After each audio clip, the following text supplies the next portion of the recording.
తెలంగాణ రాష్ట్రానికి ప్రత్యేక గ్రాంట్గా 30,000 కోట్ల రూపాయలు సాయం చేయాలని సీఎం కేసీఆర్ ప్రధానికి విన్నవించారు. 12 అంశాలతో కూడిన లేఖను ప్రధానికి అందజేశారు. సాధారణ రైల్వే బడ్జెట్లో తెలంగాణకు నిధులు కేటాయించాలని కేసీఆర్ కోరారు. కాళేశ్వరం ప్రాజెక్టుకు జాతీయ హోదా కల్పించాలని, ఐటీఐఆర్ ప్రాజెక్టుకు ఆర్థిక సాయం చేయాలని కేసీఆర్ విజ్ఞప్తి చేశారు. అనంతరం కేంద్ర విద్యుత్ శాఖ మంత్రి పీయూష్ గోయల్తో కేసీఆర్ భేటీ అయ్యారు. 2020 నాటికి రామగుండం ఎన్టీపీసీ ద్వారా 4,000 మెగావాట్లు, ఖమ్మం జిల్లా మణుగూరులో ప్లాంట్ ద్వారా 1,080 మెగావాట్ల విద్యుత్తు అందుబాటులోకి వస్తుందని గోయల్ తెలిపారు. అలాగే తెలంగాణలో సోలార్ పార్కులు ఏర్పాటు చేయాలని కేసీఆర్ కోరినట్లు తెలిపారు. బడ్జెట్ ముందు తెలుగు రాష్ట్రాల సీఎంల ఢిల్లీ ప్రదక్షిణలు ఫలిస్తాయా? సీఎంల వినతులకు కేంద్రం గ్రీన్ సిగ్నల్ ఇస్తుందా?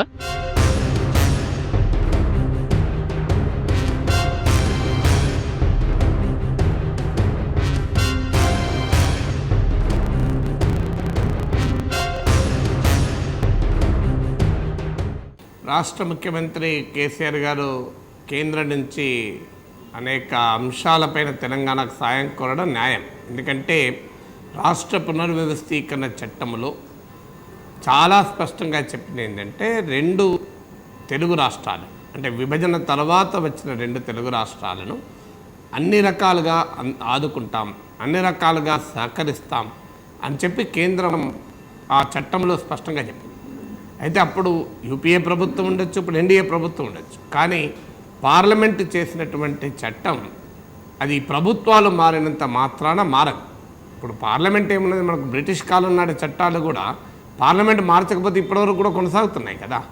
బ్రిటిష్ వాళ్ళు చేసిన చట్టమే పార్లమెంటు మారకపోతే కొనసాగితే, ఇక గత పార్లమెంటు చేసినటువంటి చట్టం ఈ రోజున్న ప్రభుత్వానికి వర్తించదు అనేది చెప్పలేం కదా. అందువల్ల ఖచ్చితంగా చాలా క్లియర్గా కొన్ని కమిట్మెంట్స్ను కేంద్రం ఈ చట్టంలో చెప్పింది. ఉదాహరణకు ఆంధ్రప్రదేశ్కు ప్రత్యేక హోదా, ఇలాంటివి ఆంధ్రప్రదేశ్కి ఎలాగైతున్నాయో తెలంగాణ రాష్ట్రానికి కూడా కొన్ని కమిట్మెంట్లు కేంద్రం చెప్పింది. ఇప్పుడు ఉదాహరణకు వెనుకబడిన ప్రాంతాల అభివృద్ధి, 2 తెలుగు రాష్ట్రాల్లో వెనుకబడిన ప్రాంతాలను అభివృద్ధి చేయడానికి కేంద్రం ఇతోధికంగా సహకరిస్తుందని చెప్పారు.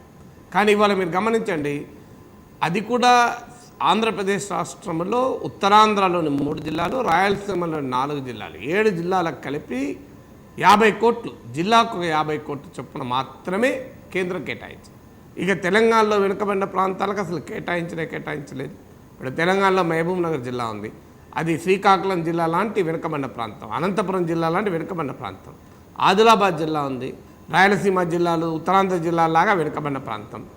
అలాగే మీకు ఈవెన్ డెవలప్డ్గా కనబడుతున్నటువంటి రంగారెడ్డి, మెదక్ జిల్లాలు కూడా, హైదరాబాద్కు ఆనుకొనున్న ప్రాంతాలు తీసేస్తే ఈ జిల్లాలో కూడా చాలా వెనుకబడుతున్నాం. తాండూరు, వికారాబాద్, మీరు ఇంకా బంటారం వరకు పోండి, అసలు మనకు వెనుకబడుతున్నాం అంటే ఏంటి అర్థమవుతుంది. హైదరాబాద్ నుంచి ఇంత దగ్గరలో 2 గంటల్లో పోయే బంటారంలో ఈ స్థాయిలో వెనుకబడుతున్నాం ఉందా అనిపిస్తుంది.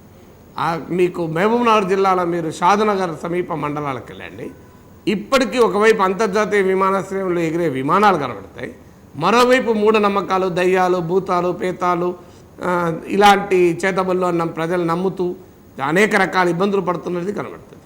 మీకు షాద్నగర్ పోతే మంచినీళ్ళు దొరకవు, ఇంకెక్కడా కూడా పోవాల్సిన అవసరం లేదు. అందువల్ల ఈ వెనుకబడినటువంటి ప్రాంతాలను అభివృద్ధి చేయాలి అనేది కమిట్మెంట్. కానీ ఇప్పటి వరకు కేంద్రం ఆ విషయంలో సహకరించింది లేదు. ఇక రెండవది రైల్వే ప్రాజెక్టు. 2 తెలుగు రాష్ట్రాల్లో రైల్వేల అభివృద్ధికి, రైల్వే నెట్వర్క్ అభివృద్ధికి సహకరిస్తామని చట్టంలో చెప్పారు. చట్టంలో చెప్పడమే కాదు, సదానంద్ గౌడ్ గారు రైల్వే బడ్జెట్ ప్రవేశపెడుతూ చాలా స్పష్టంగా చెప్పాడు, మేము దీనిపైన ఒక అధ్యయన కమిటీని వేసాం, ఆ నివేదిక వచ్చిన తర్వాత 2 తెలుగు రాష్ట్రాల రైల్వేల అభివృద్ధికి మేము సహకరిస్తామన్నారు. ఇప్పటివరకు మనకైతే ఏ మేజర్ ప్రకటన లేదు.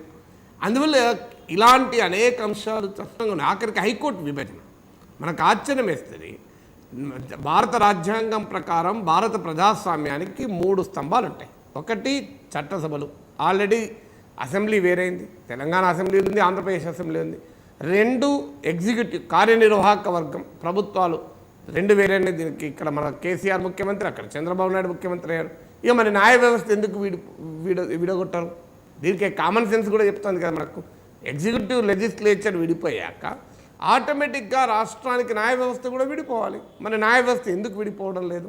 దీని వెనకాల కేసీఆర్ గారే శాసన మండలిలో చెప్పినట్లు కొన్ని శక్తులు దీని వెనకాల పనిచేస్తున్నాయి. న్యాయ వ్యవస్థ పైన వ్యాఖ్యానించడం మంచిది కాదని చెప్తూ కేసీఆర్ గారు ఒక మాట చెప్పారు. ఈ విభజనను అడ్డుకునే శక్తులు ఉన్నాయని నేను పరోక్షంగా చెప్పాడు. అందువల్ల కేంద్రం ఆ విభజనను అడ్డుకునే శక్తుల్లో తానే ఒక శక్తి, లేదా ఆ అడ్డుకునే శక్తుల్ని కేంద్రం ఏమీ చేయలేకపోతుందా, ఇలాంటివి కొన్ని నిర్దిష్టంగా ఉన్నాయి. ఇప్పుడు అలాగే మీకు జాతీయ హోదా ఉంది. ఉమ్మడి ఆంధ్రప్రదేశ్లో కూడా 2 ప్రాజెక్టులకు జాతీయ హోదాలు కావాలని ఎప్పటి నుంచి అడుగుతూ వచ్చారు. ఒకటి పోలవరం, 2 ప్రాణహిత చేవెళ్ళ, ఇంకా మీకు దేవాదుల, ఇట్లాంటి చాలా ప్రాజెక్టులకు అడిగారు. కానీ ఈరోజు ఇప్పటికీ ఆంధ్రప్రదేశ్లో పోలవరంకు జాతీయ హోదా ఇస్తామని చట్టంలో చెప్పారు, చేశారు. కానీ భారతదేశ వ్యాప్తంగా ఉన్న రూల్స్ ఏంటంటే రాష్ట్రానికి ఒక జాతీయ హోదా ఉండే ప్రాజెక్ట్ అయినా ఉండాలా వద్దా. అందువల్ల ఇవాళ తెలంగాణ ముఖ్యమంత్రి అడిగింది ఏంటంటే కాళేశ్వరం ప్రాజెక్టుకు జాతీయ హోదా ఇవ్వండి అని అడిగారు. చాలా న్యాయమైన డిమాండ్. ఇప్పుడు విభజన చట్టం పక్క పెడదాం, రాష్ట్రానికి ఒక ఐఐటి, రాష్ట్రానికి ఒక ఐఏఎం, రాష్ట్రానికి ఒక ఏఎంఎస్ అని కేంద్రమే చెప్తుంది కదా. ఏఎంఎస్ ఐఐటీలు 2 రాష్ట్రాలు కలిపి 3 రాష్ట్రాలు కలిపి ఒకటి ఉన్న ప్రమాదం లేదు. కానీ రాష్ట్రానికి ఒక జాతీయ హోదా గల ప్రాజెక్ట్ ఎందుకు ఉండకూడదు? ఇంకా ఇదే విషయంలో సుష్మా స్వరాజ్ మహబూబ్ నగర్లో జరిగినటువంటి బహిరంగ సభలో వాగ్దానం చేసింది. పాలమూరు ఎత్తిపోతల పథకానికి మా ప్రభుత్వం జాతీయ హోదా ఇస్తుంది, రాబోయేది ఎన్డీఏ ప్రభుత్వం సుష్మా స్వరాజ్ చెప్పారు. మరి దానికి ఎందుకు జాతీయ హోదా ఇవ్వలేదు? సో ఇలాంటి ప్రశ్నలు ఖచ్చితంగా అడుగుతారు. ఇక కేసీఆర్ గారు తెలంగాణకు ఒక ప్రత్యేకంగా 30,000 కోట్ల ప్రాజెక్ట్ అడిగారు. 4 లక్షల కోట్లు 5 లక్షల కోట్లు అడగలేదు. అందువల్ల 30,000 ప్రాజెక్టులు, మిషన్ భగీరథ లాంటి స్పెషల్ స్కీమ్స్కు అడిగారు. అవి ఎంతవరకు వస్తాయనేది అనుమానమే. కానీ డెఫినెట్గా అడగడంలో రాష్ట్ర ప్రభుత్వానికి హక్కు ఉంది, ఇవ్వాల్సిన బాధ్యత కేంద్రానికి ఉంది. ఎందుకంటే ఇక్కడ ఒక వాదన ఉంది. వాదన ఏంటంటే కేంద్రం గతంలో 32% తన ఆదాయాన్ని రాష్ట్రాలకు పంచేది, ఇప్పుడు దీన్ని 42% చేసింది లేటెస్ట్ ఫైనాన్స్ కమిషన్ రికమెండేషన్ ప్రకారం. అందువల్ల ఇవ్వాల్సిన అవసరము లేదు అనేది కేంద్రం చెప్పచ్చు. కానీ ఇందులో ఉన్న తిరకాసి ఏంటి అంటే మన తెలంగాణ రాష్ట్ర ఆర్థిక మంత్రి ఈటల రాజేందర్ గారు కూడా స్పష్టం చేశారు. ఏంటి తిరకాసు అంటే కేంద్రం గతంలో 200 సెంట్రల్ స్కీమ్స్ ఉంటాయి. ఈ సెంట్రల్ స్కీమ్స్లో కేంద్రం కొంత డబ్బు ఇస్తుంది, రాష్ట్రం కొంత డబ్బు పెట్టుకోవాలి. ఇప్పుడు ఏం చేశారంటే ఈ సెంట్రల్ స్కీమ్స్ను బాగా తగ్గించారు. ఇది మొదటి పని చేశారు. అంటే సెంట్రల్ స్కీమ్స్ ద్వారా రాష్ట్రాలకు వచ్చే నిధులు ఇప్పుడు నేరుగా 32% నుంచి 42% అయినట్టు మనకు కనబడుతుంది. రెండోది ఏం చేశారు, సెంట్రల్ కాంపోనెంట్ తగ్గించారు. ఇప్పుడు ఉదాహరణకు అంతకుముందు 90% కేంద్రం భరిస్తే ఇప్పుడు 70%, 50% ఇలా తగ్గిస్తూ పోయారు. అంటే సెంట్రల్ కాంపోనెంట్ తగ్గి స్టేట్ కాంపోనెంట్ పెరిగింది. దానివల్ల వచ్చిన సమస్య ఏంటంటే రాష్ట్రమేమో నిధులు పెట్టుకోవాలి, కేంద్రమేమో ఆ ప్రాజెక్టు ఏందో నిర్ణయిస్తుంది. కొన్ని రాష్ట్రానికి ఆ హక్కు కూడా ఉండదు. అందువల్ల కేంద్రం నిర్ణయిస్తుంది, రాష్ట్రంలో డబ్బులు పెట్టుకోవాలి.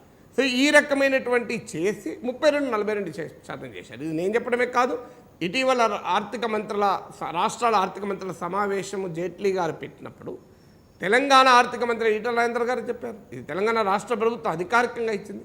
ఇది కాక 2 తెలుగు రాష్ట్రాల్లో పారిశ్రామిక రాయితీలు ఇస్తామని చెప్పి చట్టంలో చెప్పారు. మీరు చట్టం చదవండి, ఇట్లాంటి అనేకం ఉన్నాయి. రాయితీలు ఇస్తామని చెప్పారు. మరి పారిశ్రామిక రాయితీలు ఇచ్చారా ఇప్పటివరకు? ఆంధ్రప్రదేశ్కి ఇవ్వలేదు, తెలంగాణకి ఇవ్వలేదు. అలాగే హైదరాబాద్ నగరానికి ఐటీఐఆర్ ప్రాజెక్ట్ గత కేంద్ర ప్రభుత్వం ఉన్నప్పుడే ఇది శాంక్షన్ అయింది. హైదరాబాద్ ఇప్పటికే దేశంలోనే సిలికాన్ వ్యాలీస్లో ఒకటి, బెంగళూరు తర్వాత స్టాండ్. ఇవాళ మైక్రోసాఫ్ట్, గూగుల్ లాంటి కంపెనీలే కాదు, ఇప్పుడు గూగుల్ అతిపెద్ద క్యాంపస్ మరొకటి హైదరాబాద్లో వస్తుంది. దీంతోపాటు యాపిల్ కంపెనీ కూడా హైదరాబాద్లో వస్తుంది. ఫేస్బుక్ లాంటి కంపెనీలు ఇప్పటికే హైదరాబాద్లో ఉన్నాయి. అందువల్ల ఇట్స్ ఆల్రెడీ గ్లోబల్ డెస్టినేషన్. దీనికి information technology investment region ITIR అనే ప్రాజెక్టు అది శాంక్షన్ అయింది. కానీ ఇప్పటివరకు అది గ్రౌండింగ్ కాలేదు. ఐటీఐఆర్ ప్రాజెక్టు గ్రౌండింగ్ కావాల్సినటువంటి ఆవశ్యకత ఉంది. దాని గురించి కేసీఆర్ గారు, నిధులు అడిగారు. చాలా కరెక్ట్, ఇది ఖచ్చితంగా న్యాయమైన డిమాండ్.